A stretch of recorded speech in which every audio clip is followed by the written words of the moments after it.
جب ہم اس سلسلے کا آغاز کرتے ہیں جو خوشی کے موضوع پر ہے اور پالوس رسول کے خط فلیپیوں میں ملتا ہے، تو مجھے یہ مناسب لگا کہ ہم خوشی کی ایک تعریف سے آغاز کریں۔ تعریفیں جیسا کہ آپ جانتے ہیں اصل میں یہ بیان کرتی ہیں کہ لوگ الفاظ کو کس طرح استعمال کرتے ہیں۔ الفاظ کی اپنی کوئی فطری تعریف نہیں ہوتی، ان کو معنی ملتے ہیں اس طریقے سے جس طریقے سے لوگ انہیں استعمال کرتے ہیں۔ بس گروپ اور معاشرے بھی الفاظ کا استعمال کرتے ہیں اور افراد بھی استعمال کرتے ہیں۔ تو جب میں کہتا ہوں کہ میں کس خوشی کی تعریف کے لیے جو ہے وہ بات کر رہا ہوں، تو اس سے پہلے کہ ہم دیکھیں کہ فلیپیوں کے خط میں کیسے اسے استعمال کیا گیا ہے، تو مجھے یہ سوال کرنا پڑتا ہے کہ آخر میں کس خوشی کی بات کر رہا ہوں، اور اس لیے بالکل واضح طور پر میری مراد وہ خوشی ہے جس طرح پالوس رسول اپنے خطوط میں استعمال کرتا ہے، خاص طور پر فلیپیوں کے نام خط میں۔ تو میں عام طور پر خوشی کے معنی نہیں پوچھ رہا، میں بات کر رہا ہوں مسیحی خوشی کی، جس طرح پالوس رسول اسے استعمال کرتا ہے۔ تو آئیں میں آپ کو اپنی تعریفیں بتاتا ہوں اور پھر اس کے ایک ایک حصے کو الگ الگ دیکھتے ہیں۔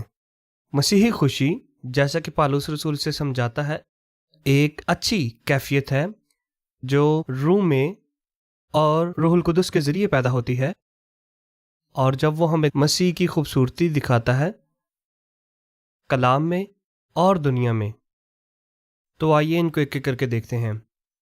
مسیحی خوشی ایک اچھی کیفیت ہے، اور اس سے میری مراد یہ ہے کہ یہ کوئی خیال نہیں، یہ کوئی عقیدہ نہیں، یہ کوئی قائل ہو جانا نہیں، یہ کوئی فیصلہ نہیں، یہ ایک احساس ہے، یا میں یہ الفاظ ایک ہی معنی میں استعمال کر رہا ہوں، ایک جذبہ اور ایک نشانی جو ان کے درمیان فرق پیدا کرتی ہے آپ کے خیال اور آپ کے احساسات اور جذبات کے درمیان۔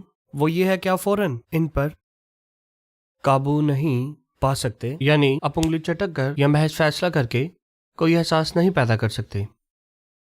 مثال کے طور پر اگر آپ کیمپنگ کر رہے ہو اور آدھی رات ہو، آپ جاگیں اور آپ کے خیمے کے باہر ایک بڑا سا سایہ آپ کو خیمے کے باہر نظر آئے، گریزیلی بیئر، وہ بھوکا لگتا ہے، شاید وہ زخمی بھی ہو، تو آپ نہیں کہتے نہیں ذرا میں اس پر سوچوں، وہ ریچھ ہے، ریچھ بڑے ہوتے ہیں، ریچھ خطرناک ہوتے ہیں، نتیجہ یہ نکلا کہ مجھے یہاں ڈر محسوس کرنا چاہیے، تو اب میں فیصلہ کرتا ہوں کہ میں ڈر جاؤں۔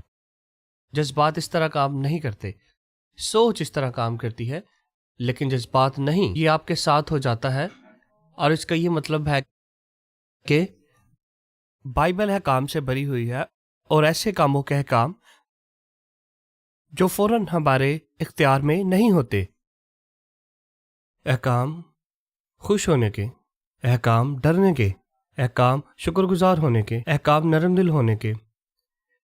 اسی لیے میں اس قسم کا مسیحی ہوں، اور ایسی الہیات جو میں رکھتا ہوں، کیونکہ جب میں بائبل پڑھتا ہوں تو مجھے معلوم ہوتا ہے کہ وہ مجھے سے ایسے کاموں کا مطالعہ کرتی ہے جو میں محض ایک فیصلہ کر کے فوراً پیدا نہیں کر سکتا۔ میں گرا ہوا ہوں، میں گناہ گار ہوں، اور پھر بھی میں جانتا ہوں کہ اس لمحے مجھے وہ جذبات رکھنے چاہیے جن کی بائبل مجھے توقع کرتی ہے، اور اسی لیے میں خود کو قصوروار جانتا ہوں۔ اور یہ بات بہت بڑی ہے۔ سینٹ اگستس نے کہا، اے باپ، جو تو چاہتا ہے وہ حکم دے، اور جو حکم ہے اس کے لیے طاقت دے۔ اس لیے وہ جانتا تھا اس کے جذبات خدا کے دیے گئے احکامات پر فوراً عمل نہیں کر سکتے، اس لیے اس نے کہا، او خدا، جب تو یہ احکامات دے تو مجھے طاقت دے تاکہ میں ان کو پورا بھی کر سکوں۔ تو یہ تعریف کا پہلا حصہ ہے، یہ ایک اچھی کیفیت ہے۔ دوسرا حصہ یہ روح میں ہوتی ہے، اور اس سے میرا یہ مطلب ہے کہ یہ جسم میں نہیں ہوتی۔ روح یعنی میری شخصیت کا غیر مادی حصہ خوشی کو محسوس کرتا ہے، اور جسم پر اس کے اثرات ظاہر ہو سکتے ہیں۔ میرے پیٹ میں ہلکی سی گڑبڑاہٹ ہو سکتی ہے، میرے قدم خوشی سے اچھلنا شروع کر سکتے ہیں، میری آنکھیں بھی پھٹکنا شروع کر سکتی ہے، خوشی کے آنسو بھی میرے چہرے سے بہہ سکتے ہیں، لیکن جسم میں ظاہر ہونے والی یہ سب اثرات خود میں خوشی نہیں ہوتے، یہ ان سے الگ چیزیں ہیں۔ ہمارا جسم کیمیائی مادوں، اسلاب اور اعصاب پر مشتمل ہے، یہ الیکٹرانوں، ایٹموں اور سالمات سے بنا ہوا ہے۔ اور جب یہ چیزیں حرکت کرتی ہیں تو وہ خود سے کوئی اخلاقی واقعہ نہیں ہوتا، اسی لیے جسم میں خود سے اچھا یا برا نہیں ہوتا۔ میرے بازو کا آگے پیچھے ہونا اپنی ذات میں کوئی اخلاقی معنی نہیں رکھتا، جب تک کہ میں اپنے ارادہ سے، اپنے جذبات سے اسے کسی کو مارنے کے لیے استعمال نہ کروں تو یہ برا بن جاتا ہے، اور کسی کو گلے لگا لوں تو وہ اچھا بن جاتا ہے۔ لیکن یہ میری روح میں ہے جو میری زندگی کے جسمانی پہلوؤں کو نیکی یا بدی عطا کرتا ہے، اور بائبل صاف طور پر کہتی ہے کہ خدا میں خوش ہونا درست ہے اور اس حالت میں بے چین ہونا غلط ہے۔ پس ان جذبات میں درستگی بھی ہے اور غلطی بھی، اور اسی لیے یہ محض جسمانی حرکات نہیں ہے، یہ روح کی حرکات ہے۔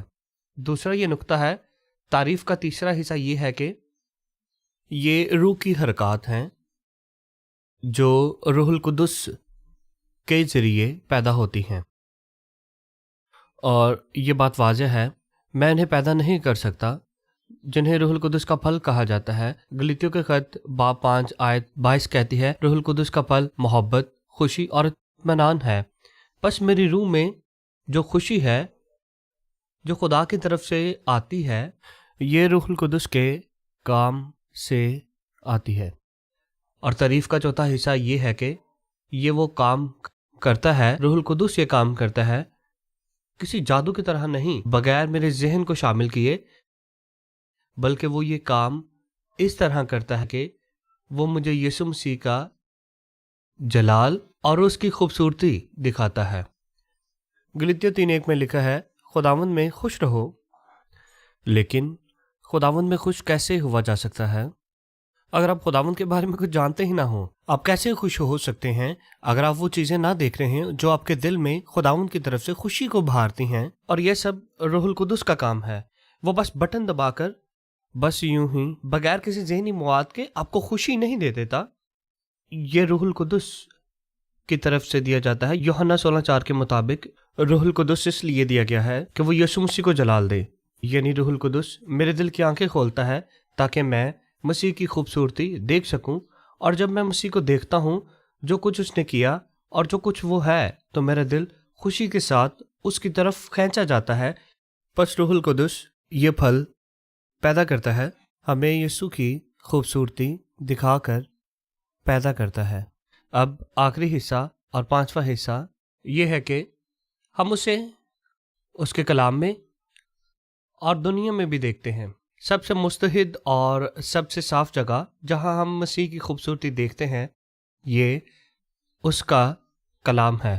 اسی لیے روح القدس جو مسیح کو جلال دینے کا ذمہ دار ہے، نے کلام کو متاثر کیا تاکہ ہم کلام پڑھ سکیں، مسیح کو جان سکیں اور وہ خوبصورتی دیکھ سکیں جو ہمارے دلوں میں خوشی کو ابھارتی ہے۔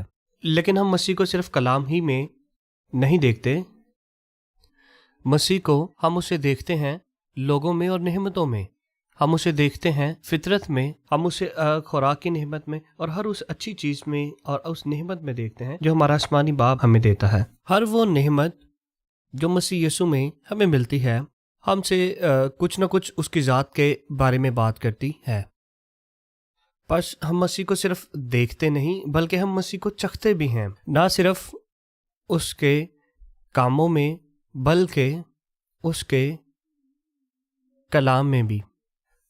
تو جب ہم فلپیوں کے خط میں خوشی کو دیکھتے ہیں، یہ نہ صرف اس کتاب میں اہم مقام رکھتی ہے بلکہ مسیحی زندگی میں اور خدا کی پوری منصوبہ بندی میں بھی اہم ہے۔ میری جس تعریف پر میں کام کر رہا ہوں وہ یہ ہے، خوشی وہ اچھی کیفیت ہے جو روح میں پیدا ہوتی ہے روح القدس کے ذریعے، جب وہ ہمیں مسیح کی خوبصورتی دکھاتا ہے اس کے کلام میں اور اس کے کاموں میں۔